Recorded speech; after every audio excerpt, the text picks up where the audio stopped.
Okay. All right, good evening. Welcome to the 2022 Candidates Forum, where tonight we have with us our 4 candidates running for 3 spots. For Village Trustee, we have Brian Heckendorf, John Krupke, Tracy Wells, and Debbie Kurtz. Moderating the forum tonight will be Dan Anhalt from the Economic Development in Washington County, the EDWC. Dan is a Senior Director and Consultative Services, right? Dan has 36 years in both the public and private sector, specializing in organizational change, finance, economic development, strategic planning, and human resource. So Dan, welcome. And Thank you. Thank you very much. Well, first of all, everyone, welcome to this evening, both those who are watching online and listening online, and the folks who are here in person tonight. I do want to thank the video team from Kettle Moraine Lutheran. You guys have to wave and do the parade wave real quick, okay? These students also helped last year in the middle of COVID so that this was still able to be taken or to occur, and it just occurred from a distance standpoint. So it's always great to see them and appreciate their help. The candidates were introduced. We're excited to have this face-to-face this year, so that's wonderful. The questions being used tonight have been pre-submitted by people from the Village of Jackson. Where it's possible, the questions are as close to the original wording as can be. Where multiple questions that are similar were asked, we've combined those into one question and done some verbiage. With the time constraints, we don't have the opportunity probably to use every single question, but we will use as many as time allows. So if you hear not all of your questions being used, that's because we were using a mix from multiple people to make sure as many views as possible were represented. Candidates this evening will have an opportunity to provide a 2-minute introduction, and we're going to start from my left. So Mr. Heckendorf will begin, we'll go across, and then we'll be asking the questions. Every candidate will answer each of the questions.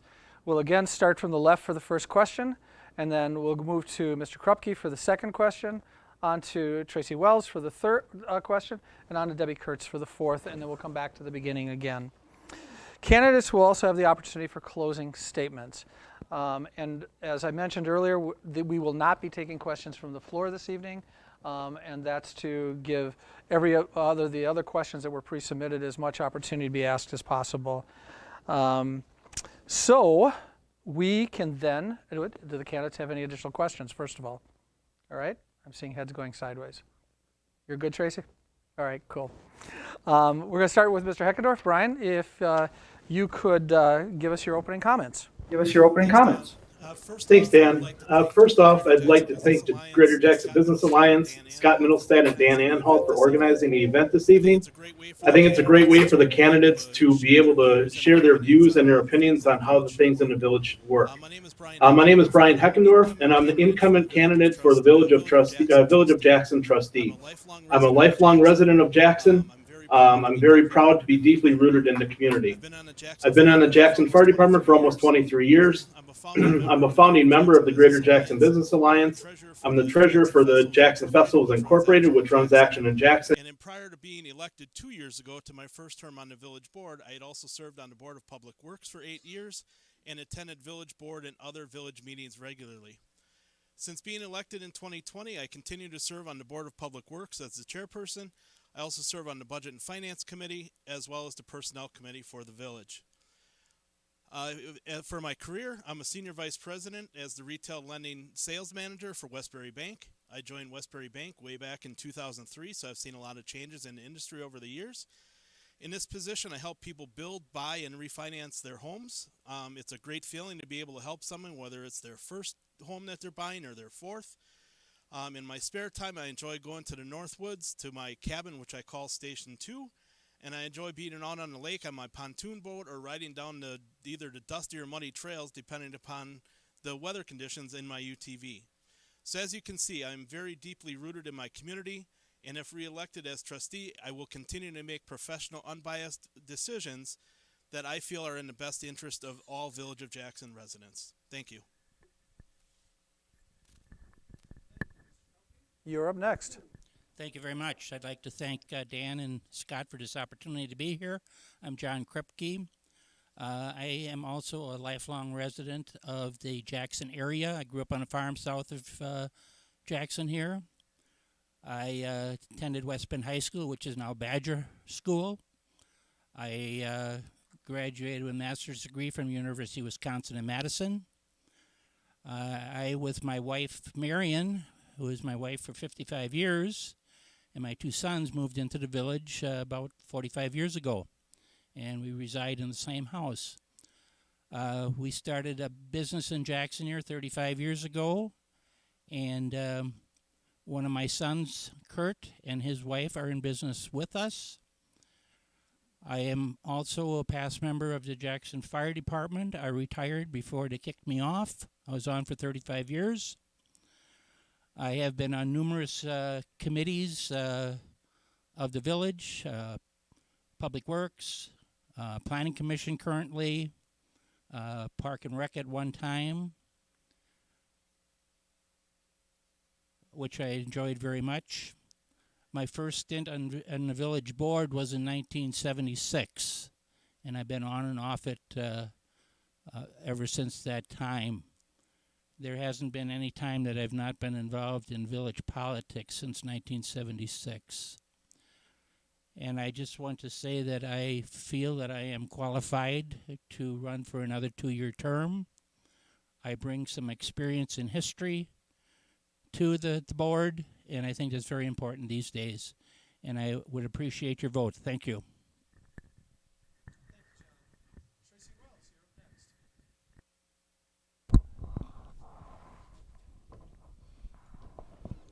Hello, good evening. Thank you guys for providing us this opportunity tonight.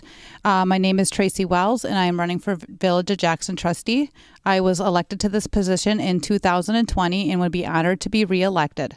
I have learned so much over the past 2 years. I love being able to be a part of what is going on in our community. I grew up in Hubertus, and I have lived in Jackson for the past 16 years.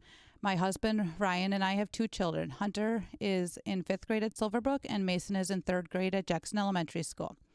I am a weekend hospice nurse, and I also watch my niece 3 days a week. I have had the pleasure to be able to substitute teach at Jackson Elementary School over the past 2 years. I am in support of a new Jackson Elementary School. It is beyond repairs and has been needed for years. I feel like this would be in the best interest of the community. I will continue to make decisions based on the best interests of the community, including being fiscally responsible and doing everything that I can to keep the taxes low for the residents. I look forward to hearing more information about the next generation housing project. I'm always happy to listen to the residents, whether it is a concern, issue, praise, or an idea. I would be honored if you please vote for me again on April 5th. Debbie Kurtz is our next candidate. Hi, and thank you guys for having us. It's always good to get together and talk about what we think about what's going on. My name is Debbie Kurtz. I've lived in the Village of Jackson since 1999 and been a homeowner since then. I was on the village board from, April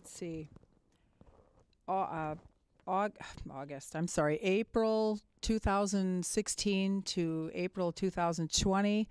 Worked as the, trying to think of all these words.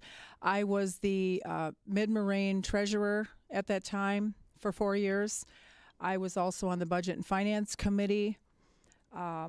My accounting is in background. I've been doing accounting for 30 plus years.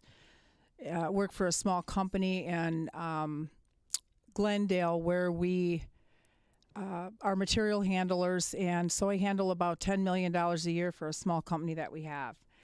I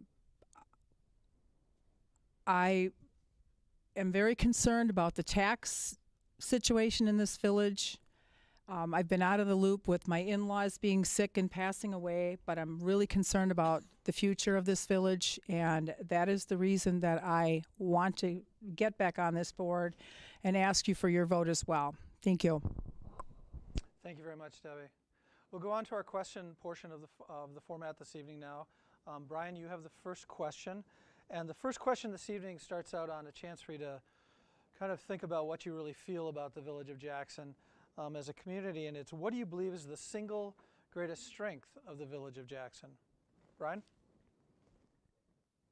So what I feel is probably the biggest strength of the Village of Jackson is that where yes, it has changed over the years, but I look back in my 45 years on this earth, and I probably can't remember back that far, but remembering back to when I was a kid, you know, driving down Main Street, it's a lot more populated than it is now, but the core downtown area still has that historical feel to it. And I think in general, the Village of Jackson itself has grown in a way that we still retain that small town feel. So That, I believe, is the biggest strength of the Village of Jackson, is having a small town feel, but still having amenities and things like that that allow us to operate as a bigger village. Thank you, Brian. John, you're up next. And a reminder, if at any point during the process of going from one candidate to another, if you'd like the question repeated, by all means, just ask me to repeat it, okay? Well, since Brian stole my thunder, I'm going to have to pick a different item. I feel that one of the largest strengths of our village are our staff and personnel that work for the village. No matter what department it is, the police department, fire department, DPW, they're always there to help. They're very congeal with the public. They want to work with them, help the public. There's never a nasty complaint that comes out from them. Maybe behind closed doors, but when they're in front of the public or working with the public, they're a very good group to work with, and I think that's a big asset these days.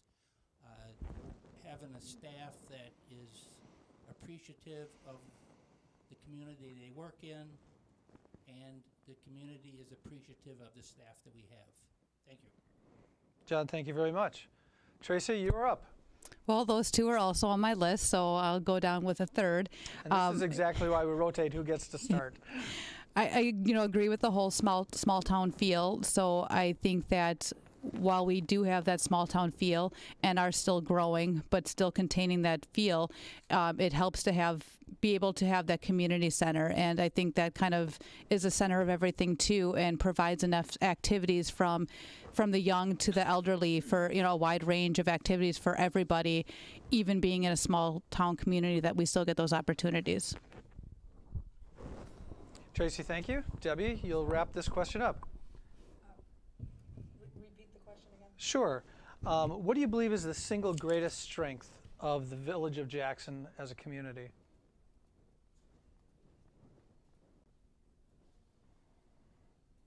Well, the biggest thing, I think it's still nice to live here because it's such a small community. It's growing, but it's still a nice small family feel. I think the new Village Hall is great. I think the people, like John said, the administration and stuff that we have working here really do work well together, and I think we continue that. There's going to be a lot of wonderful things that are going to happen here. So. Debbie, thank you. John, you'll be starting our next question for us. And then Tracy, you'll be up second on this particular question. This particular topic has come up a couple of times in the questions submitted this year, and it wraps around the issue of budgeting process and budget management. The question, in combining a couple of them, is how would you make the village budgeting process more reflective of how do we have to manage our own household budgets? John, you are first. Repeat that again. Sure.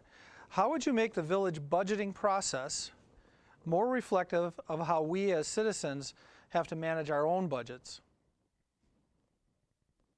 Well, I guess whether you're community or whether you're a business or whether you're a resident, you need to balance the income you've got to work with the expenses that are needed. You can't just throw stuff frivolous out the window. There's things you have to do in the village. You got to maintain the streets. You got to maintain your equipment. You got to have good personnel.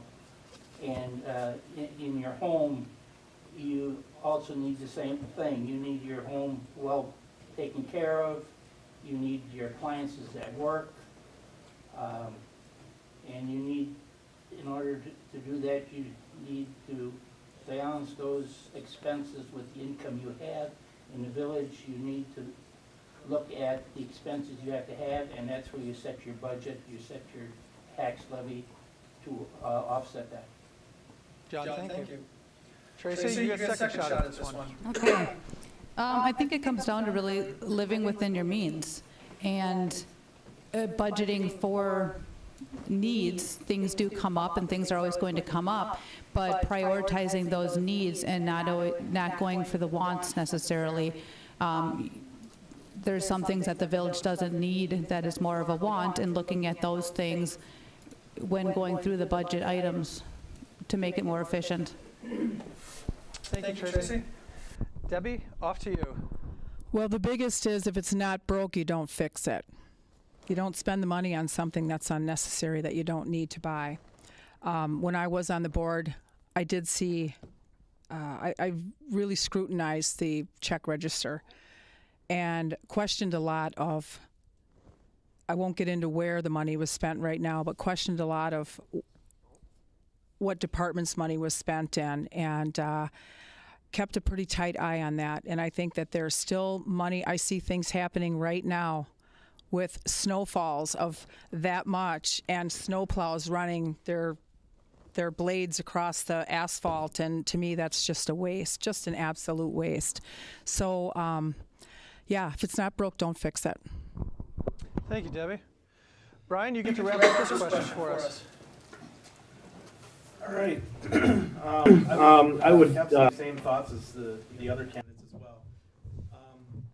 My thought on the budgeting process, and we could be looking at some different things this next coming year or years to follow. I mean, we can't go by a gas station now without seeing a 4 as the first number for a gallon of gas, right? So, I mean, that could all, the economy, gas prices, inflation, that could all play into the budgeting process next year and years going forward. What I expect of our department heads, whether it be from the administrator, fire chief, police chief, DPW, whatever, I expect them to run it like their own little business and be accountable, be fiscally responsible, and at home, I look at things too, you know, business isn't what it is, income may go down, you know, commission employee or whatever. I have to make those changes in my lifestyle or things that I do, and we may not always have that income coming in at the village level, so I think we have to be very fiscally responsible with the money that we do have coming in, and ultimately look at lowering that tax levy to lower that. The mill rate doesn't mean a whole lot, it's the actual levy that you're looking at. We have to really work at keeping that levy low and maybe even lowering it from what it was to keep our taxes in line. Brian, thank you. Tracy Wells, you'll be first on this next question. And this is shifting gears a little bit from the previous question, but and this did come up a couple of times as well. What is your assessment of the residential housing needs in the Village of Jackson? Tracy? I think right now, just with the way the market is, everything is so high that the younger generations can't afford to buy these houses that are $300,000, $400,000 homes.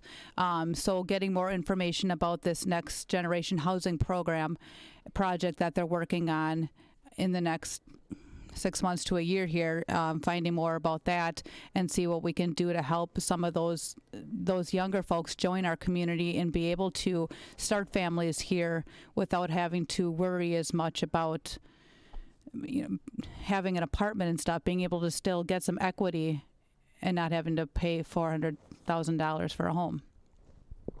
Tracy, thank you. Debbie Kurtz, you're up next. The question is, what is your assessment of the residential housing needs in the Village of Jackson? Really can't answer that much because I haven't been on the board for a while, so I really don't, I'm out of that loop. I don't know what's going on with that. Okay, that's all right. Move on to Brian, please. Obviously, this question is in my wheelhouse because it is what I do for a living. We have a very dire need for affordable housing, not only in the Village of Jackson, but in Washington County and beyond.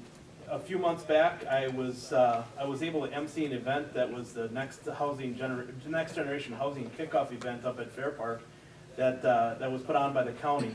The county is currently looking at ways that we can have more affordable homes for maybe not only that first-time home buyer, but we may have, you know, baby boomers that are coming out of houses looking to go into different houses. Retirement age, you know, your income and things like that are going to change, so everything changes. We have a very nice opportunity right now, and we'll see how this all pans out, but there is some village-owned land, which is part of a TID district there right now, that may be a prime spot for this affordable housing to take place. there's a lot of spinning wheels on it right now, but, you know, things hopefully will all come together. A prime example is the fire department. So we are a mix of it's a combination fire department with full-time personnel, but mostly, the biggest majority of it is made up of paid-on-call personnel that respond in from home when there is a call. We have at least one or two personnel right now that they would love to be able to stay on the fire department, but they can't afford to live in the village. So we have to work on being able to get affordable housing into the village to allow those people to stay in the village and be able to function in police, fire, DPW, things like that.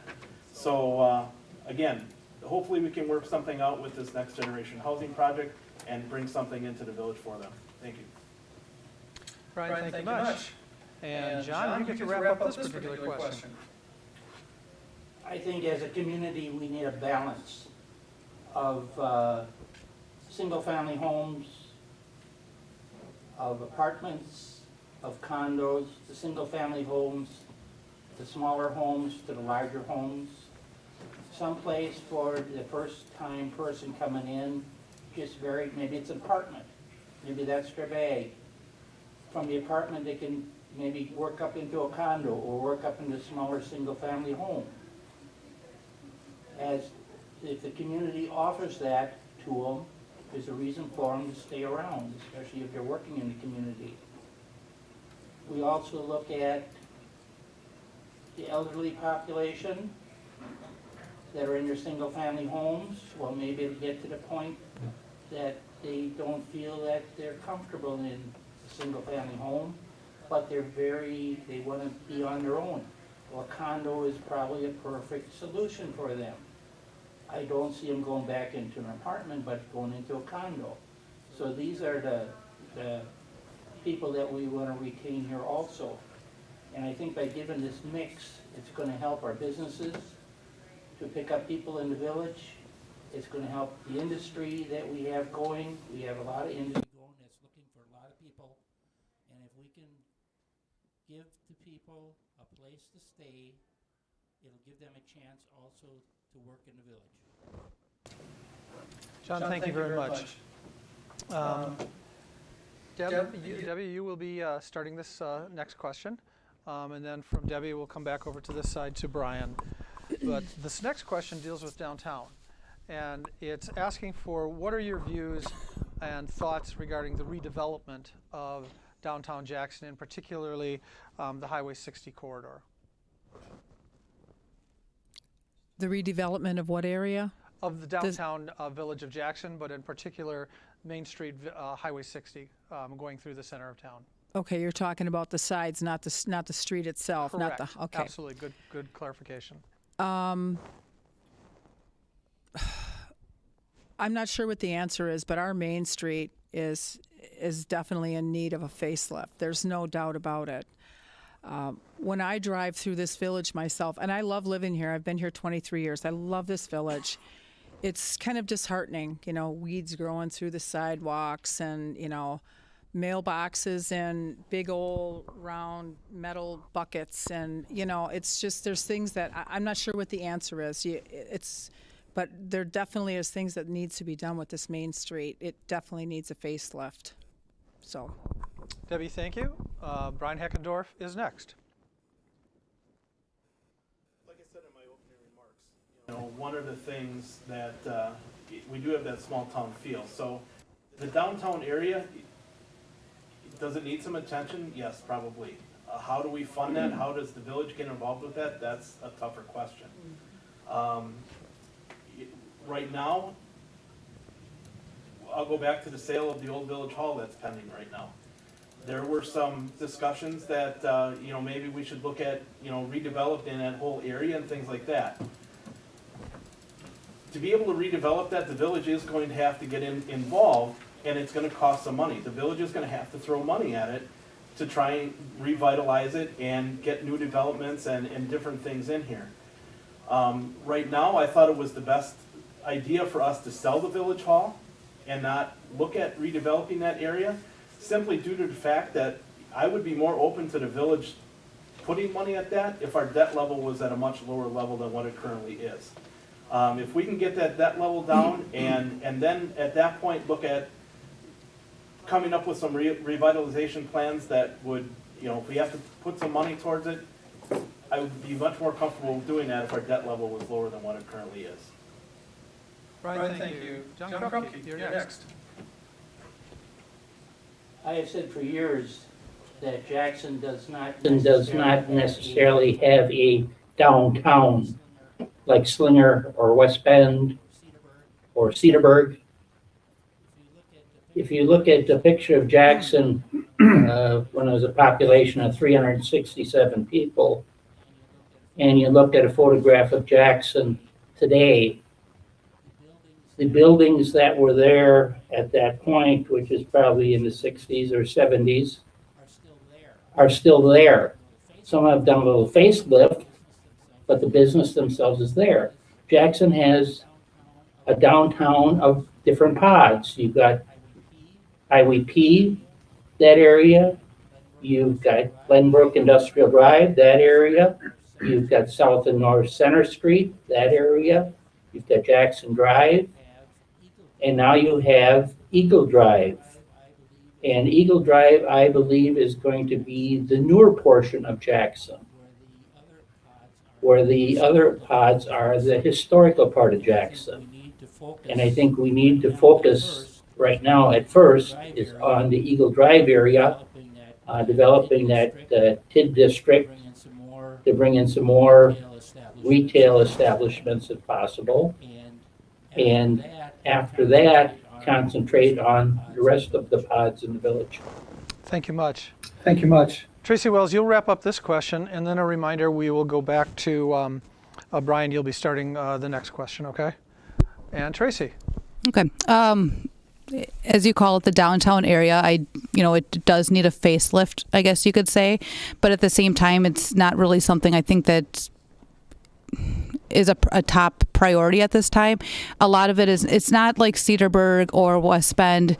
It doesn't have the riverfront. It's not all storefronts. A lot of that is residential homes. And, what are we going to do as the village? We're going to buy all those homes and turn them all into stores. That's not something that's going to happen at this time.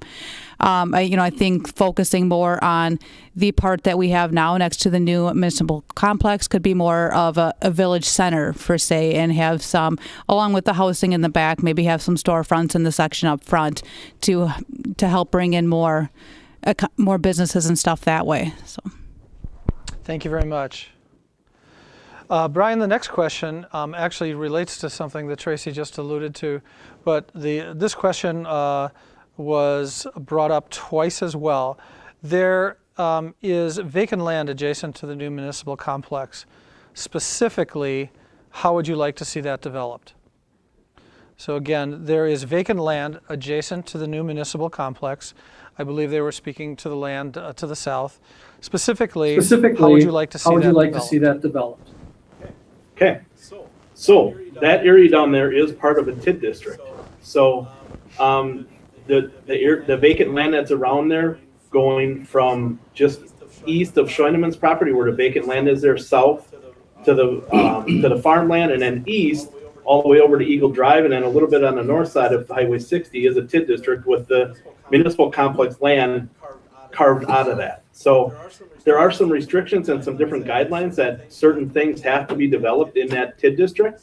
So it is a mixed use TID district. So there is residential and there is commercial. So yes, I feel very strongly that we need to get something going with that TID district and get something developing in there. So the housing part of it, which is on the south side of Spruce Street down to the back side of that farm field, that is what is slated for residential, and that is the land that I was referencing earlier with the next generation housing study, that we may be able to work something in there with more affordable homes. The other portions of it, yes, we need to look at getting a developer on board where we can develop some commercial property in there, whether it's, if we can find somebody to put a nice restaurant in there, so be it. We just need to go out and find that person. Somebody's got to be willing to put the money up to do that, whether it be restaurant or office spaces. Strip malls are a little bit harder in today's day and age because you drive up and down Highway 60, whether it's Jackson, Slinger, Hartford, there's a lot of vacant space in strip malls. So we have to find something that will work in there, and it does need to be a top priority. In my mind, I am wide open as to what it could be on the commercial side, and I'm definitely in favor of, getting that housing going on the southern part of it. Brian, thank you. Brian, Krupke. thank you. John Krupke. I agree with Brian. I agree with Brian. Just to reiterate a little bit, when you get on the south side of Spruce Street, which is south of the community center, the community complex, that is looked at going to be residential because it's buffered by residential on the far side of it, and it's going to be a perfect fix. The property on Highway 60, I believe, should be retail of some type, whether it's a restaurant or whether it's some small stores. I am not looking for anything as far as industrial on that. It should be more of the retail. There's also a future, the property between the municipal center and Hanson Foods. Down there's a small parcel in there that could also be retail areas. So this entire area could be a retail strip. Again, the more modern part or the newer part of the Village of Jackson's retail, and leave the other pods with the historical. John, thank you. John, thank you. Tracy Wells. Okay, as they have both already said, it's a TID. It's a mixed for residential, commercial use. Like they said, the south part will probably be more looking into that next generation housing project. And then the smaller portion for commercial. I'd like to listen more to the residents. A lot of residents would like to see some sort of retail, some sort of restaurants to bring that to something that the people can use, not something that, is going to sit there and they're not going to be able to use too. I like to see something that people can get use out of too. So making that a little bit more, like I said, the center of the town and more businesses there. Tracy, thank you. Debbie Kurtz, you get to wrap up this particular question.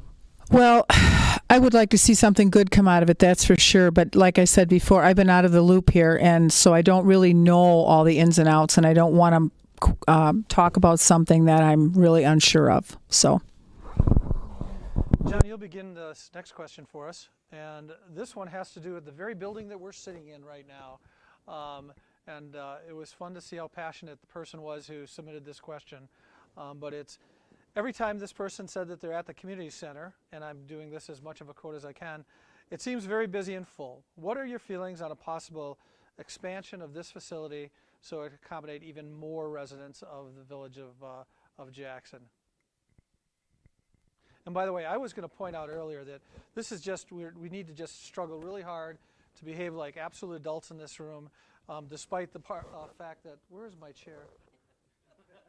That's Casey's chair back there, the little green one. I loved it when we walked in. So, John, go ahead, please. Well, I feel the community center was a blessing when this was put up. It has multiple uses. There's parking. There's cars in the parking lot at all times. I mean, look at the parking lot tonight, and it's completely full on a Thursday night. As far as an addition to it, that's something that I guess our Park and Rec director is going to have to look at, come forward with some plans and see what the budget would be. We have a Park and Recreation Commission, which this would fall under them to see what kind of addition we would need as far as what additional programs we'd like to put on here. So it's something that I would be open to listening to, and talking about in the future. John, thank you. John, Tracy thank Wells? you. Tracy. Okay, I have used the community center for years. My son has gone to 4K here. So my kids both go to Boys and Girls Club here and love it. Use out of the gym for school activities, just a wide variety of different activities here. So I am in favor of expanding it if that does come up. I know there has already been some talk of that. No plans have been made out yet at this point, but I'll definitely entertain that when it does come to the table. Tracy, thanks for your thoughts. Debbie? I'm not opposed to an expansion, providing I can review records or budgets or whatever to know that we have the money to do it. I'm not convinced at this point that we can afford it. I think the community center is a wonderful, wonderful tool, wonderful family tool, and if there is down the road enough money to expand it and it's feasible, I would definitely look at it. Thank you, Debbie. Brian, you get to wrap up this particular question. All right, so as some people know and some people may not know, this building has been a source of controversy over the years. There has been, a couple entities involved that have had some pretty good sparring matches over this facility, but when I drive by this facility, like John was saying, there's always cars here. There's always something going on, and this building has really become a jewel of the community. We have a great staff that manages this place. There's always something going on here, whether it be, 4K, senior meals, senior meetings, playing cards, whatever they do. This has really become a crown jewel of the community. Obviously, we're in a different room than we normally have the forums tonight. There's things going on in the other room that we normally use. It's awesome that we do have this space available. Not going to fall asleep with the color of floors in here tonight, but it's awesome. It's awesome to see the building used, and it is being used regularly. And are we running out of room? Yes. So yeah, I would be in favor of an addition or renovation or whatever of this facility. But again, like Debbie was saying too, we do have to look at it from a fiscally responsible standpoint. That if it makes sense, yes, but we have to be able to afford it. Thank you, Brian. Thank you, Brian. Tracy Wells, you'll begin this next question. And this was also submitted by 3 different people, but they had different numbers alongside of it, so I've compiled it a little bit differently. But what are the 3 biggest issues that you see the village facing over the next several years? So again, what are the 3 biggest issues from your perspective does the village face over the next several years?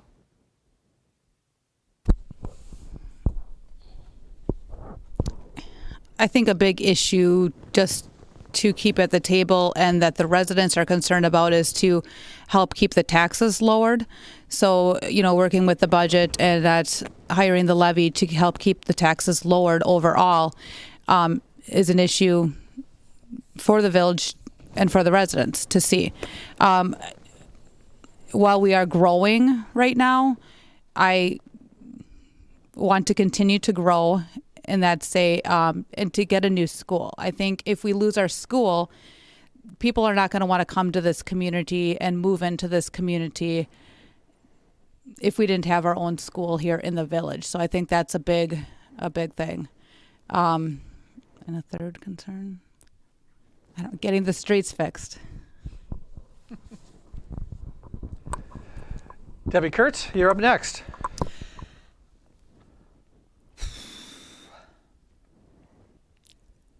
I want to say taxes, but I'll break it down a little bit. Taxes, number one. I'm very concerned that our taxes are going to go through the roof.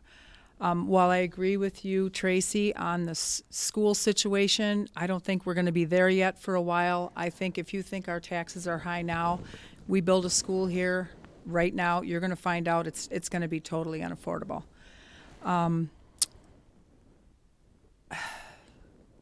Yeah, taxes is huge. I'm very scared with the spending at the fire department. I mean, that's one of the reasons that I chose to run for village trustee again, because I can see some runaway trains here, and it scares the bejesus out of me. Debbie, thank you. Brian, you're up next. Next. 3 biggest issues is, it's going to sound like a broken record here, but my number one, it would be the taxes. So we do need to keep those taxes in check. Obviously, I don't like paying as much for taxes as I do. I don't want to look at my taxes going up, that kind of thing. But obviously, expenses do go up, and are taxes always going to go down or stay the same? Probably not, but that would be my ultimate goal, is to, again, remain fiscally responsible, look for ways that we can cut budgets rather than, keep increasing budgets at, unheard of percentages that we have seen some budgets increase over the last couple of years. Oh no, my sign is falling. Another issue over the next 3 years would be smart growth. We do have a lot of growth coming in Jackson right now. There's, subdivisions to the north, subdivisions to the southeast. We have a fairly large Cisco expansion that is possibly in the works here coming up. Looking at possibly double the size of that. So again, a good mix of growth to still retain that small town feel. That's the hard part. And then the third thing would be, and this should have been my first issue or concern, is TID number 7 development over there that we had talked about by the Municipal Complex. We have to get some development going in there to pay for the expenses and things like that we have taken on from creating that TID. So focus on that, making that, like Tracy said, if we make it into some sort of a town center or something, get some sort of development going over in there in that area that makes sense for the village. Mr. Krupke. Mr. Krupke. Repeat question. I'm happy to. I'm happy to. Excuse me. From your perspective, what are the top 3 issues that you see the village facing over the next several years? I would like to consider them challenges. And the first challenge is to retain our staff. We have a good staff, and we have to work to retain them. We need to have them a decent facility for them to work in, which I think we accomplished with the fire department, police department, and administration in a new building now. We have to make sure that the wages and benefits keep up to the other communities and make our community look very well for them to stay here. I agree with Tracy that we do need a new Jackson school. The school that the kids are in should have been replaced a long time ago. We want people to move into Jackson, especially if we're going to have more housing. And one of the things, if they have a family, one of the things they're looking at, what kind of school do you have? Well, we can go to Slinger, and the schools are a lot better than Jackson has, so we're going to go to Slinger. We can drive to Jackson to work, but we're going to live in Slinger. And the third item is a perennial item every year, all the time, is keep a control on taxes. I was asked that once before, and I says, no, taxes probably are not going to go down. But to maintain a proper level to meet the expenses that are required is what we need to do. We can't have the equipment fall apart. We can't have the roads fall apart. They have to be repaired. And so we have to keep up with that. Mr. Krupke, thank you very much. Debbie Kurtz, you'll be first on the next question. And this has to do with a neighboring municipality, entity.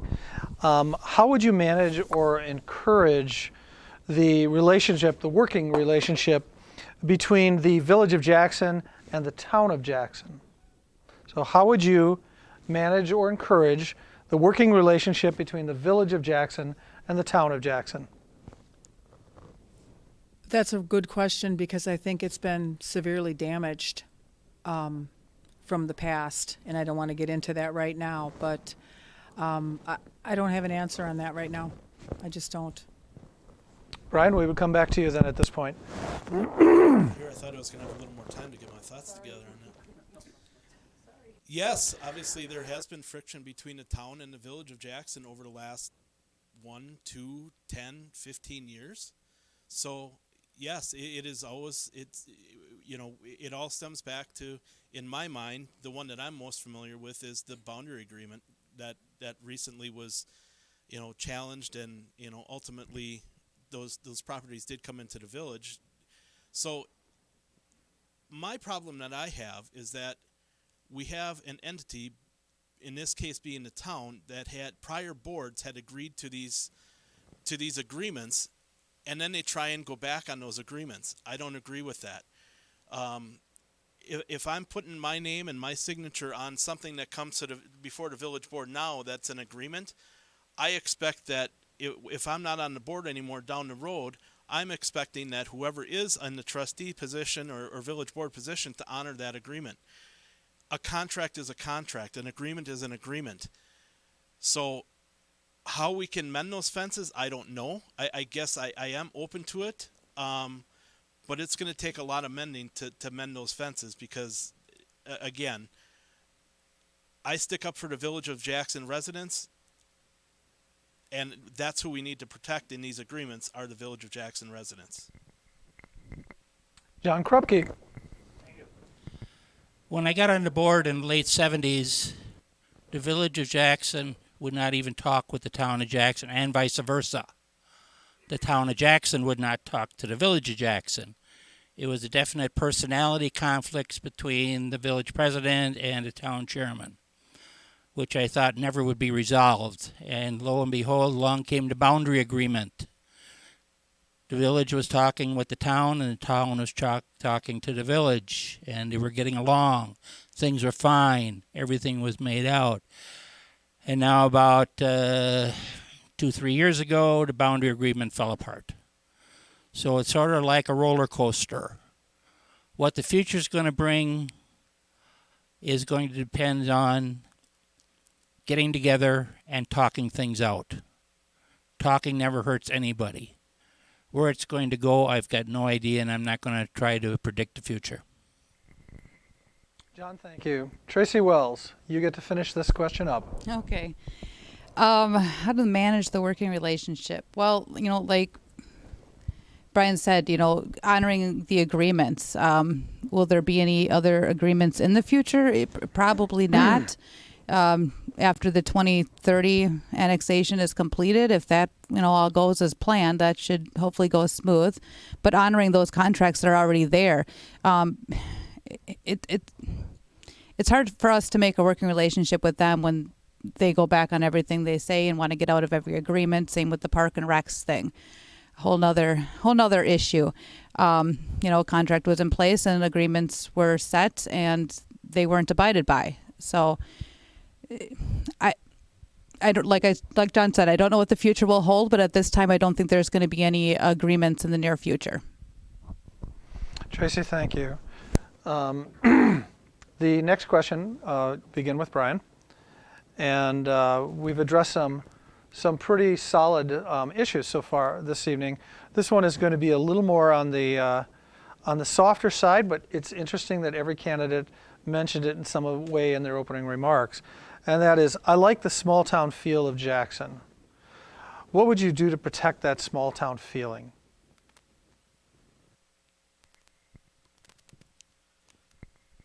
I think that goes back to a comment I made in one of the other questions is smart growth. To be able to keep the Main Street feel the way it is, like John said, with the different pods and things like that,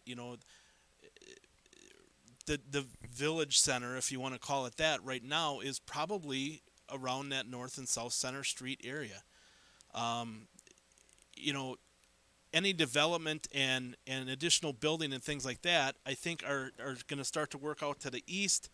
And whether that becomes the village center or whatever you want to call it, I think still retaining that thoroughfare through the downtown main road part, the way it is, will help us retain that small town feel. I don't see any big store boxes like Target or anything like that, or I'm sure everybody would love an Olive Garden or something like that.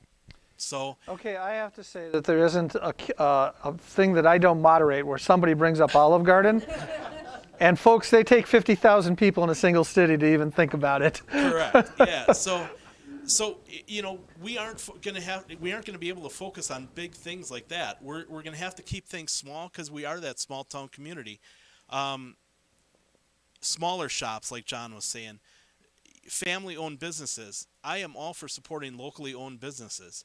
If I have the opportunity to go to a big chain or to buy something, or if I can go to a small town hardware store or something like that, I'm going to go to that small town hardware store because it's those people that are living here and creating and running their business here that I want to support. So smart growth, whether it be housing and stuff like that, going towards the outskirts, still retaining that small town feel through with the downtown thoroughfare.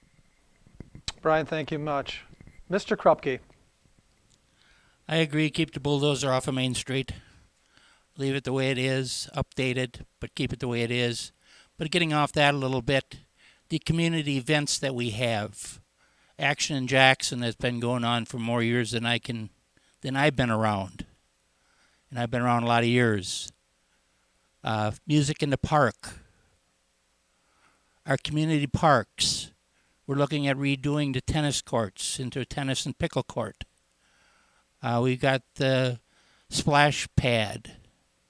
We've got the new playground equipment up in Hickory Park.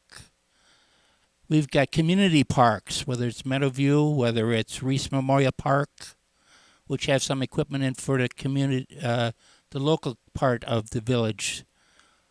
It's these things that keep the community small feeling. We're a big community with a big heart, but we come off as a I don't know how you want to phrase it. We want to stay small in the way people perceive us. Thank you, John. Tracy Wells, you're next.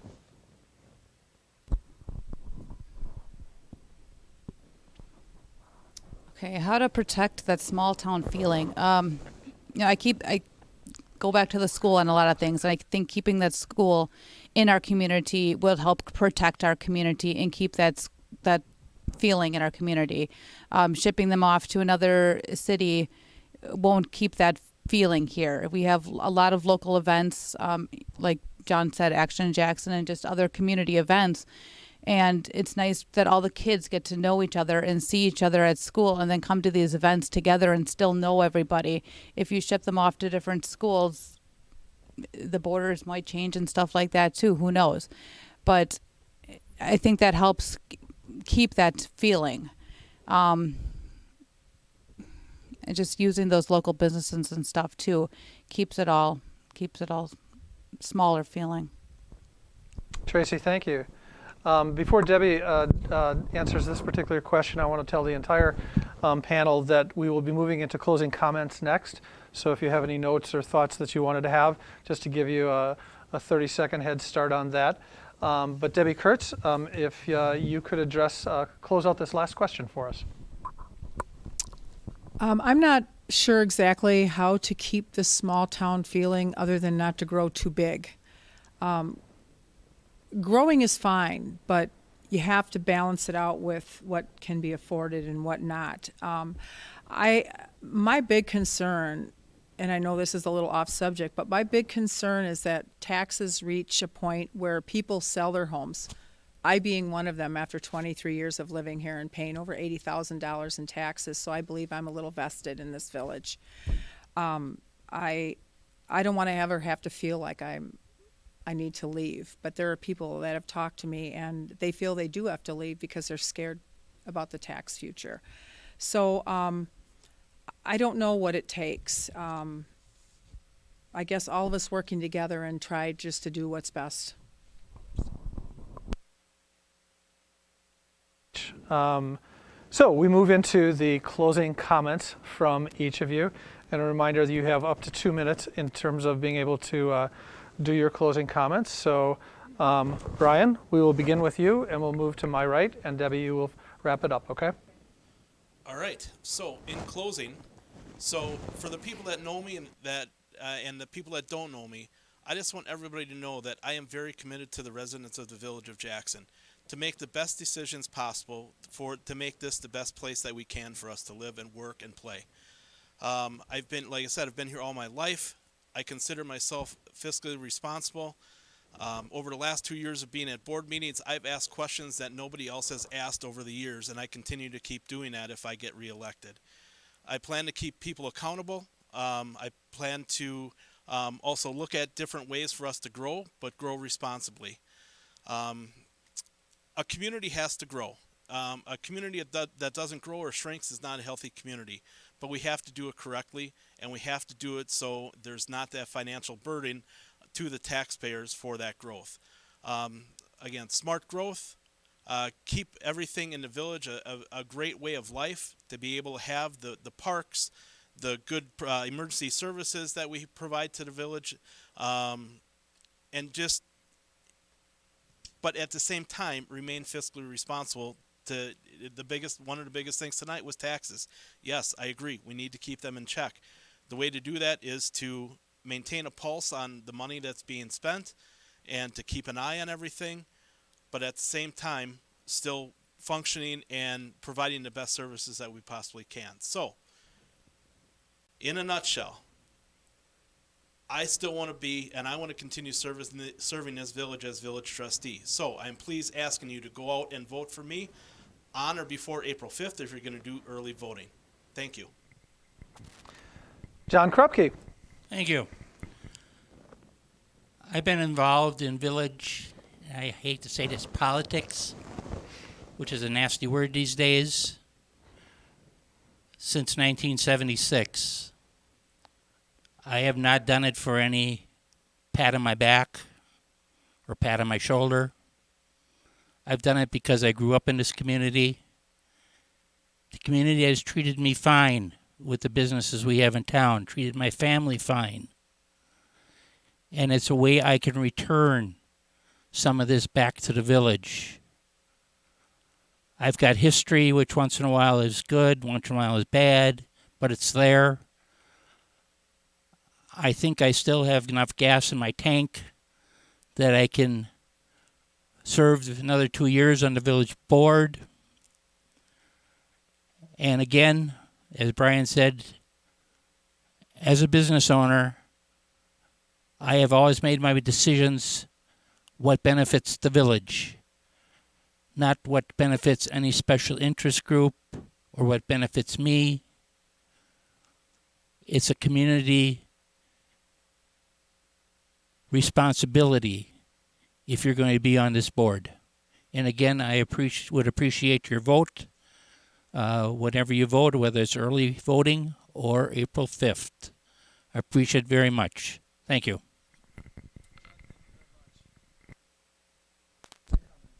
Okay. One of the main top priorities is taxes, to keep taxes low and to continue to work in that direction to keep taxes low.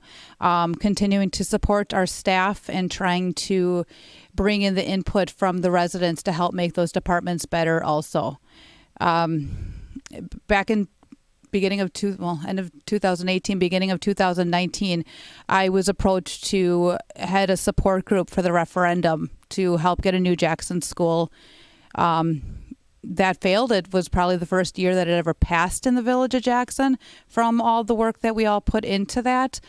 So using that, many people wanted me to run for this. So that's how I got into this initially in 2020, and happy to be here. And, I hope in the next couple of years we can do another referendum, and I will support that, and we will continue to work for that to keep that in our community. Yes, it affects your taxes. Yes, it will affect your taxes a little bit. It comes down to about one meal out a year. That's how much it's going to affect your taxes. So I encourage those people when that time comes to go to those tours, to hear those speeches and to hear that information on how it will affect you individually instead of just making the decision of no, and to listen to hear about it more. Thank you. Please vote for me April 5th. Tracy, thank you very much. Debbie Kurtz, final comments this evening. The people that know me know I'm a no holes barred person, and I call it like I see it. And the biggest reason I want to get back on the board is that I'm very scared our taxes are going to skyrocket. I'm very scared. And maybe I shouldn't be, but I'm very scared. And there's a lot of people that have come and talked to me about the possibility of huge increase in taxes and that they're just going to have to sell their homes and leave. And I don't want to see any of that happen. Like I said, I've been here for 23 years. I've loved living in the Village of Jackson. And this is where I'd like my home to be. But I want to be able to afford to stay here. And while I don't have a house payment anymore, I still have a tax payment. And when you're paying $4,300 for a 0.28 acres in Jackson, I'm sorry, it's pretty expensive, and I don't want to see it go any higher, or I will be forced to have to move. I'm very proud of a lot of what the board has done. I was also instrumental in helping, voting on the municipal building. I did not vote on the village hall to be moved. If I remember correctly, I was the only one that voted no against it. We didn't need to spend that extra money. That building, it doesn't matter now, but that building we had is only 3 years old or something like that.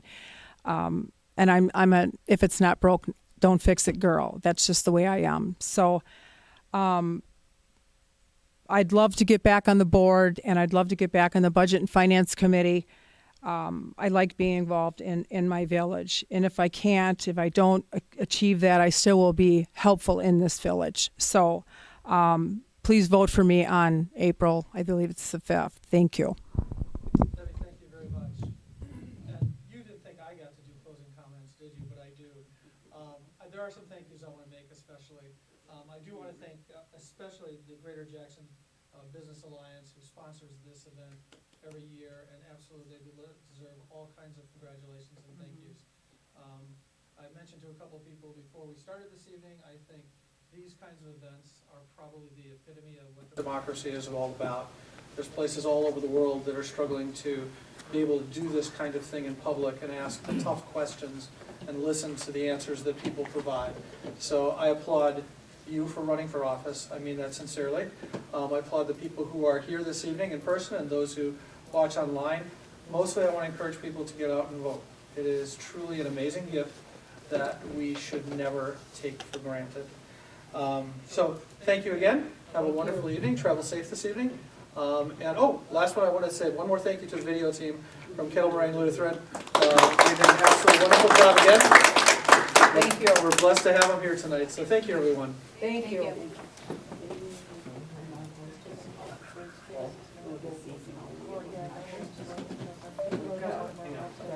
And you're now not on camera anymore. I want to take a picture of my chair.